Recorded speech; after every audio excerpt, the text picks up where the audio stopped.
Hey everyone, it's me Hallease, endeavoring to persevere as always. So one of the subscribers asked how I light myself, and it's based on 3 things. So let's go ahead and roll the intro.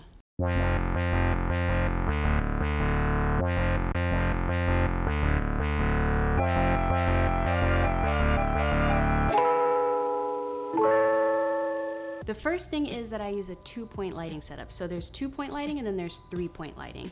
You have your 2-point lighting, which is your key and your fill. And then if you want to add a third light, you have a backlight that separates you more from your background. I do 2 points, so I just have a key light and a fill light. I'm pointing to them right now so you could because they're right in front of me. So my key light is the main light that lights my face. It's usually at about a 45-degree angle from me, and then my fill light, as the name suggests, fills in the rest of the light on my face, and that's to my right. It's usually not as intense as my key light, but is still adding that little bit of extra. And then if I so choose, I can add a backlight, which would be behind me to separate me more from the background. When I'm making videos on here in this setup, I just have a key and a fill, and that's kind of it. Now the lighting kit I use is by Smith Victor. It's a very affordable lighting kit as far as getting started goes. The light panels are built into little soft boxes, and what I really love about these lights is that they're thin and they travel really well. So within the kit, it gives you everything you need to get going, a case to hold them in, power adapters, just everything you need to just start shooting yourself. So I have 2 sets of the kit. Another thing that's really cool about these lights is that they are dimmable. The only downside I would say to these lights, as far as like the cost for value of them, is that they only have 1 color temperature. They only do daylight. They're also in my YouTube gear kit on kit.com. So if you're interested, there you go. So yeah, that's just basic lighting when I'm here and I have the time to set myself up and all that kind of jazz. The second thing I feel is important to mention when discussing lighting deeper, darker, richer skin tones like mine is the importance of like color spectrums within cameras. So if you're really interested to know about the history of color spectrums and how cameras actually pick up skin tones, there's a really great Vox video that goes into the Shirley cards. But something I think is very important to remember when you're trying to light yourself, even whether you're fair-skinned or deeper skinned like me, is to know your undertone color. That'll help you decide which camera you should maybe lean to when you're purchasing. I use Sony. I use a Sony a6500, and then my camera 2 is the Sony 5000, I think is what they call this now, but it's like an NEX camera. And Sony's color spectrum in their cameras natively tends to lean a little flat and a little blue, which is fine because my undertone is more to the cooler side. So I feel like the Sony camera color spectrum just lends itself better to me. Whereas with Canon, a lot of people talk about loving Canon cameras because usually when you're shooting on Canon, the footage right out of the camera, you don't usually need to add a lot of saturation or contrast to it. It usually comes out kind of already like that. But I feel like Canon skews just a little on the warm side, like it rewards you if you have sort of a warmer undertone to your skin. When I see myself on Canon, I feel like I look like trash.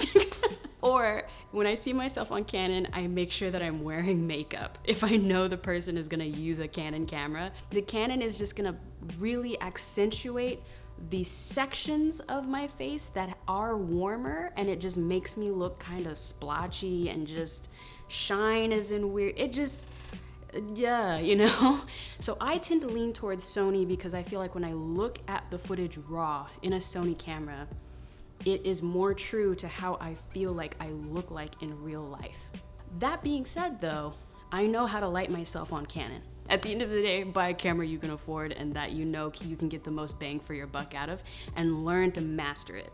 The third thing I do is I use an ND filter, no matter whether I'm inside or outside. So ND filters are accessories that you add on top of your lens to reduce the amount of light coming into the lens. And this is very helpful when you're trying to have you know, the lower f-stops like f2.8 and all that kind of stuff, so you can have that shallow depth of field. So I use an ND filter inside because I feel like my skin and people with deep, rich melanin like myself, we look the best outside in direct sun. The melanin in our skin just works. Like the sun comes in on our skin and like our skin just like can reflect it, but also absorb it just right. I feel like I can go outside and shoot myself and I just like glow. Like I'm just glowing, you know what I'm saying? I'm living my best melanated life when I'm outside. These artificial lights, my skin is not made for them. I feel like they shine, like my skin doesn't know whether to absorb them or reflect them. It just doesn't quite do it. And if you watch shows like Insecure on HBO, I'll try to link to, there's a great article on how they light everyone on that show. They basically do the same thing, but at an HBO budget. You know, they use a combination of indie filters and like incredibly expensive LED light situations. So yeah, using an indie filter on my skin inside helps to sort of not have these crazy intense bright spots on my skin and just balance out how these lights are working on me. So I'm gonna go ahead and take off the indie filter so you can see what it looks like now without it. I also know that my camera 2 doesn't have an indie filter on right now, but it also doesn't go as low as this lens does. So here's what it looks like without the indie filter, and it's probably pretty blown out.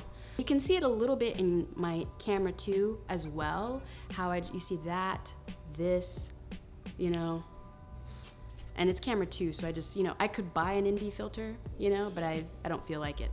So those are the 3 things to consider when you're lighting: indie filter, consider the camera brand, and also what your skin undertone is, and then also 2-point lighting.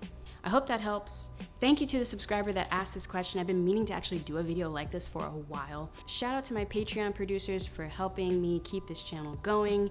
If you're interested in joining the production team, hit me up, patreon.com/Hallease. It is because of y'all I can say I'll see you on Friday.